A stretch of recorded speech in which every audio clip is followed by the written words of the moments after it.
off your engine! Myron Piano says, Scotty, Honda dealerships are professing to know nothing about oil dilution and nothing about 016 oil. What am I to do with a CRV that's GDI and turbo? Well, use a 0W16 oil, and I'd say change it every 4,000 or 5,000 miles. Yeah, they profess all kinds of things. You know, the problem is the dealerships are dealerships. They're owned by people in the country generally, like Japanese car manufacturers. Most of the dealerships in the United States are owned by Americans. They're out to make money. Now, the Japanese, the Honda Motor Company, they're very honorable people. I personally had customers get ripped off by a Honda dealer. Then they complained, they used my name, and sometimes 6-9 months later, little knocking on the door. There's a Japanese guy there, and he's got a check for my customer. He's refunding their money that they got ripped off for. They care about their cars, but the people that own them, dealerships, they often don't. You know, oh, we don't know anything about that. Or they say, well, that's normal. They do have oil dilution problems. It's a fact. It's not a lie. It's a fact. But that's why that 0W16, that GF6 oil was invented, to help that from having any problems. So use that oil. But, you know, never ask a dealer about a problem. They generally just lie. Oh, no, we don't have any problems. No. I say that every day. Not personally, but with my customers. Carson House says, how well made were the Ford trucks built in 1999? Any major problems? Well, actually, as far as I'm concerned, that was kind of the high point of strength. Now, if you're going to get an 04 truck, you want to get a V8. Don't mess with the V6s. They don't hold up as long. But you get a 99 V8 F-150, those things can run forever. Now, eventually, the transmissions wear out. But customers of mine, let's say they got 250,000 miles and the tranny went out. They would buy a Ford remanufactured transmission with a warranty, put that in. Sometimes that would go another 200,000 miles. They were really well built back in the day. They were heavier. They had more steel. Now they were gas hogs, but they're still gas hogs. They can give you BS about gas mileage ratings. They never meet the ratings that they give. That's half. It's just made up anyways. Now, the new Ford F-150s are lighter by like 800-900 pounds because they use a lot of aluminum, but they only get a tiny bit better gas mileage. It's still a heavy vehicle. You can't make it a light vehicle. And those are solid built vehicles. You could drive them forever and just keep fixing them. If you get a really old one, you just keep fixing it. You can always get parts for Ford. Trafalgar game, it says, Scotty, what do you think about the Toyota 86? Okay, Toyota 86. It's a Subaru. Subaru makes them, and Toyota just sells them, and they put the Toyota name on them. They have nothing to do with Toyota. They are Subarus. They're okay. Personally, I think they're underpowered, and I think they're real turds with an automatic transmission. With the standard, they're a little bit of fun, but for that kind of money, I'd expect more zip to them myself, because it's just a 4-cylinder Subaru. It has nothing to do with Toyota, just like the Toyota Supra has nothing to do with Toyota. It's a BMW Roadster that BMW makes. Well, actually, BMW doesn't even make them. They're made in Austria by Magna Steyr. Got a lot of BMW parts, but, you know, it's a complex world these days. Do a little research before you buy anything now. You can't trust anybody. Philippe Tekov says, thoughts on an Isuzu 3-door Trooper 1995 standard tranny on 287,000 kilometers. All right. You know, back in the day, Isuzu made pretty good Troopers. Now, if it's the 4-cylinder one, they can run forever. Take care of it. Baby it. The V6 ones, generally the engines start to come apart. But the 4-cylinder ones they were making back then, they weren't racing vehicles by any stretch of the imagination with the 4-cylinder engine, but they could run forever. I had quite a few customers with them, and they loved the vehicle. The new ones, not so much. They're not very good at all.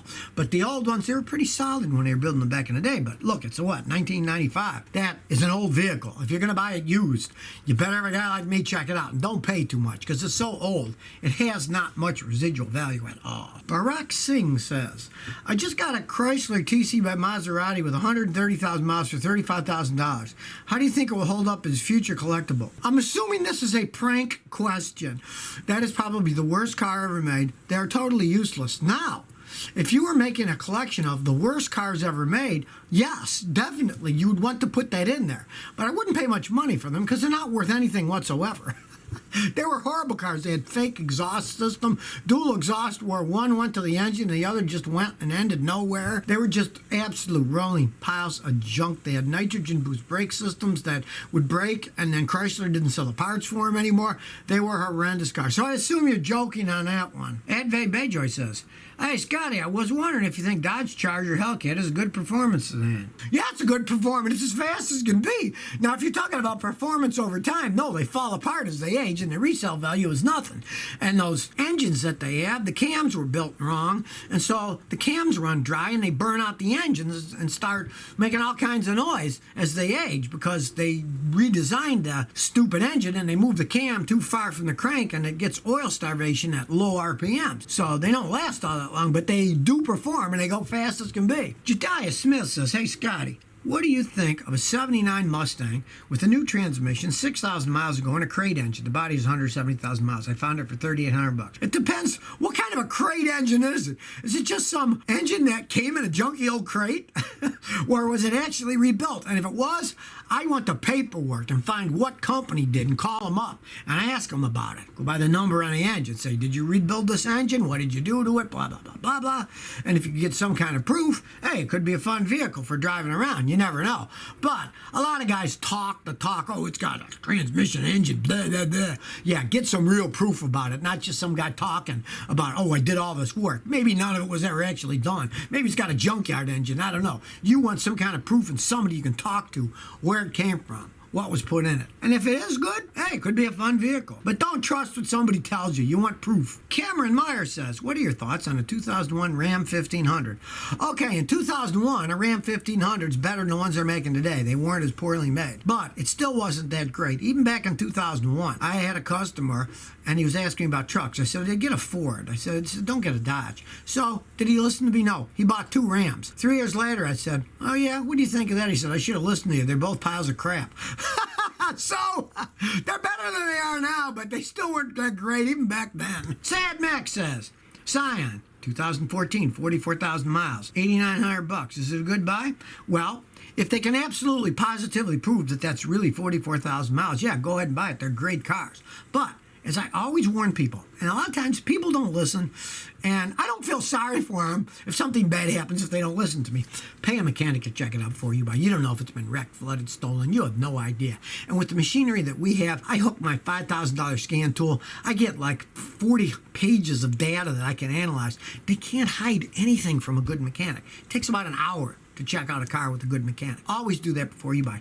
Don't trust anybody except the mechanic who's checking it out for you. So you got to make sure he's a good mechanic. Ask your friends, if you don't know one, who they use. Jason Smith says, what do you think of a 1994 Miata automatic transmission? Not much. They're great little cars, and with standard transmissions, they're fun. But back in 94, their automatic transmissions are crappy. They can barely get out of their own way. They're too slow. Now, the modern ones, no. Mazda's gone a long way up. They've got a deal going with Toyota sharing technology.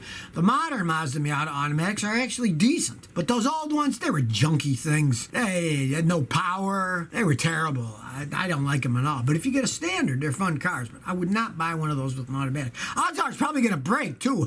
Every customer I had with an old one, the old transmission broke, and that's why they got rid of the car. Conscious awakening. Scotty, what do you think about cylinder deactivation? I think it's one of the biggest scams in the history of mankind. GM tried it ages ago, and it didn't work, and they all ran like crap. And they tried it again recently, and it works a little better than the old stuff, but it's got 2 big problems. One, you lose acceleration. A lot of guys put in programming to turn it off, so then they don't have to deal with it. And the other is, they're engineers, and they think, what would possibly happen if we did this? Well, the idiots, when they do cylinder deactivation, for some reason, the piston rings and bearings wear out faster. Something about when they're not firing, they don't get lubricated right, or they drag, whatever. The engines actually wear out faster. If they're deactivated, the cylinders that are deactivated somehow don't get lubricated the same as the others. So, you'd think they would have thought, hey, I wonder if there's a problem with that. Obviously, they didn't, or they did and they said, what the heck, who cares? It breaks after they're out of warranty. Who knows? All I know is it can create problems. Not enough oil going into the engine when it's deactivating it. So, not such a smart idea, people. You want good gas mileage? Get a small engine. You want power? Get a big engine. Ken Richards says, looking to buy a new compact SUV. What should I go? 2020 Nissan Rogue or 2020 Toyota RAV4?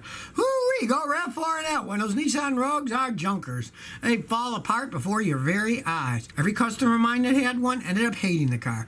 I had one last year. They were driving in a Vietnamese restaurant parking lot, and the axle just snapped off when they turned. It fell right off. They called me, and I came and said, well, you're going to have to tow it back to my place because the whole axle fell off of the thing. Buy the Toyota. Don't even think about buying that Nissan Rogue. They look nice, and when you ride and road test them, they're fine, but they do not hold up over time.